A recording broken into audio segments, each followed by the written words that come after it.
Rosdiana Sadikin, mahasiswa pasca sarjana Magister Pedagogi Universitas Lancang Kuning. Video ini adalah tugas UTS pada mata kuliah Kajian Pengelolaan Sistem Pendidikan dengan dosen pengampu Ibu Dian Nasrah Marissa, PhD.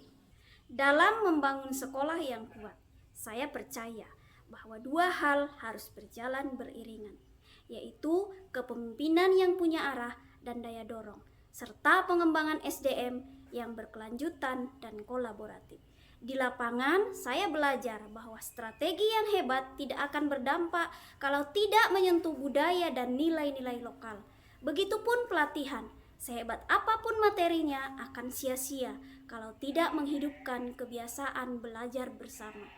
Nah, di video ini saya ingin berbagi dua hal yang saya alami sebagai kepala sekolah. Pertama, tentang bagaimana saya menerapkan kepemimpinan strategis transformatif yang terhubung dengan kearifan lokal budaya Melayu.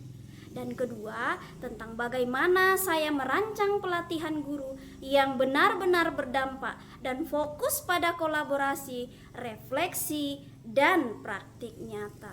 Pemimpinan strategis transformatif itu intinya bukan cuma buat rencana besar atau sekadar pemimpin yang tegas, tapi juga soal bisa menginspirasi, ngajak tim jalan bareng, dan adaptif terhadap kondisi lapangan. Juga pada pengembangan potensi individu dan kelompok, sejalan dengan prinsip psikologi positif yang menekankan pada kekuatan dan pertumbuhan sumber daya manusia dalam organisasi pendidikan.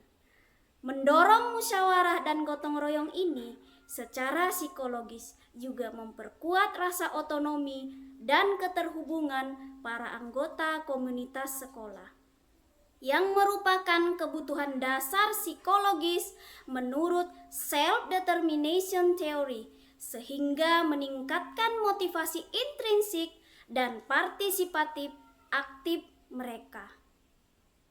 Misalnya, saat kami harus mengubah jadwal ekstrakurikuler yang sudah berjalan, saya tidak langsung memutuskan.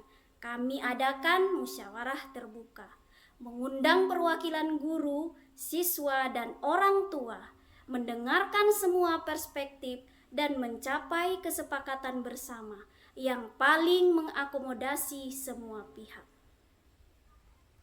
Ini adalah wujud nyata kepemimpinan transformatif yang memberdayakan, di mana keputusan adalah hasil kolaborasi dan bukan instruksi top down. Demikian pula dengan kegiatan gotong royong kebersihan lingkungan yang kini menjadi agenda rutin. Ini bukan sekadar membersihkan, tetapi membangun rasa kepemilikan dan tanggung jawab kolektif. Setiap guru dan siswa diberi peran sesuai minat dan kemampuan, memastikan mereka merasa memiliki kontribusi nyata dan dihargai, yang secara otomatis memperkuat rasa keterhubungan dan kompetensi mereka dalam lingkungan sekolah. Tantangannya, kadang proses musyawarah itu butuh waktu, dan gak semua orang langsung aktif bicara. Tapi saya belajar, kalau kita sabar dan konsisten, kepercayaan itu bisa tumbuh. Dan dari situ, perubahan bisa dimulai. Bukan dari atas, tapi dari dalam.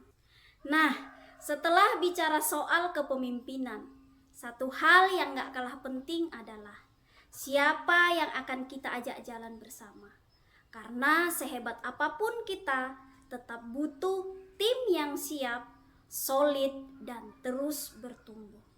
Disinilah pentingnya merancang pelatihan yang relevan dan menyentuh praktik nyata.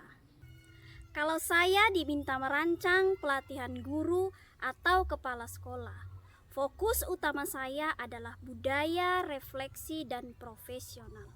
Secara teori, pengembangan SDM itu nggak cukup cuma ngasih banyak materi, tapi justru bagaimana menciptakan lingkungan belajar yang aktif, saling dukung, dan berkelanjutan. Seperti dalam konsep Professional Learning Community. Professional Learning Community ini bukan sekedar forum kumpul-kumpul. Secara teoritis, ini adalah ekosistem belajar yang memfasilitasi metakognisi dan regulasi diri para guru, memungkinkan mereka untuk merefleksikan praktik, mengidentifikasi kesenjangan pengetahuan, dan merumuskan strategi perbaikan secara kolektif. Konsep ini sangat relevan dengan pendekatan pembelajaran sosial oleh Bandura, di mana pembelajaran terbaik terjadi melalui observasi, imitasi, dan modeling dalam lingkungan yang mendukung.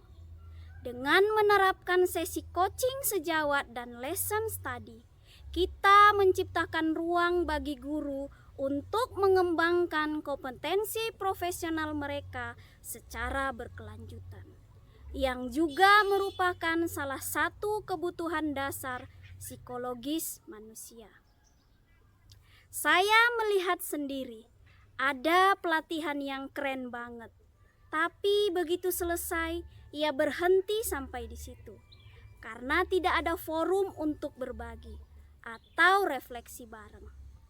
Oleh karena itu, dalam setiap pelatihan yang kami selenggarakan, saya memastikan ada sesi coaching sejawat di mana guru saling mengamati pembelajaran di kelas dan memberikan umpan balik konstruktif berdasarkan data observasi nyata.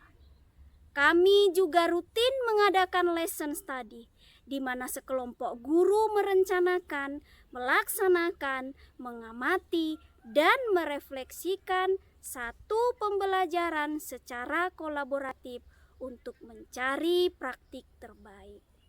Selain itu, refleksi berbasis data sederhana dari hasil asesmen siswa atau observasi kelas menjadi agenda wajib. Bukan hanya evaluasi, tapi sebagai dasar dialog profesional untuk perbaikan berkelanjutan.